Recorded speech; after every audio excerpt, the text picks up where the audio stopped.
Hi friends, నేను ఈ వీడియోలోని జావా స్క్రిప్ట్ లో ఉన్నటువంటి ఈవెంట్ షాడో గురించి ఎక్స్ప్లెయిన్ చేయడానికి.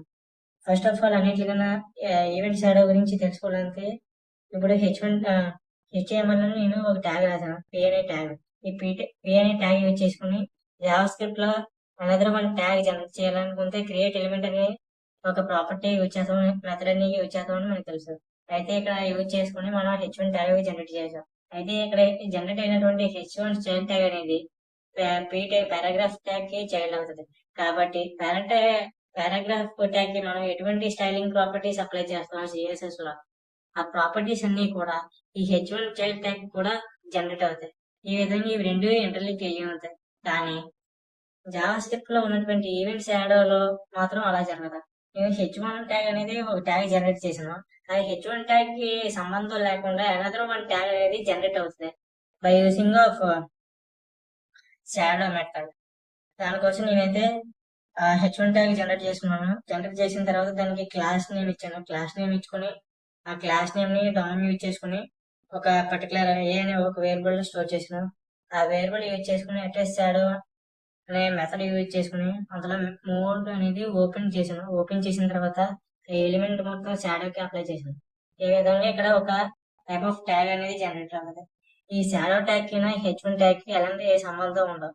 అంటే ఈ షాడో ట్యాగ్ అనేది ఇండివిజువల్ గా ఫామ్ అవుతుంది. దీని యొక్క స్టైలింగ్ ప్రాపర్టీస్ కూడా ఇండివిజువల్ గా మనం అప్లై చేయవచ్చు.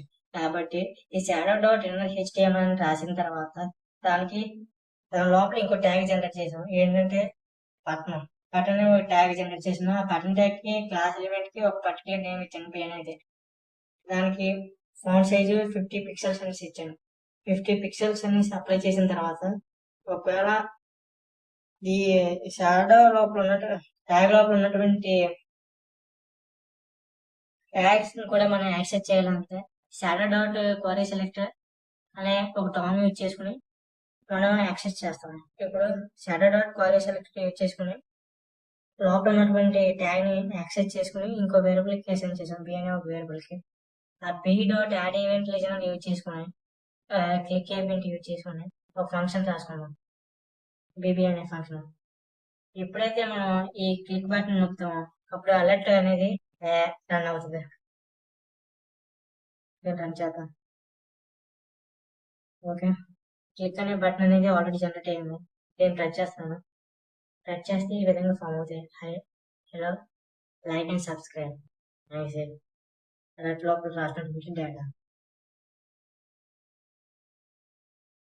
అయితే ఇక్కడ ఇండివిజువల్ గా షాడో ట్యాగ్ జనరేట్ అయింది కదా, అండ్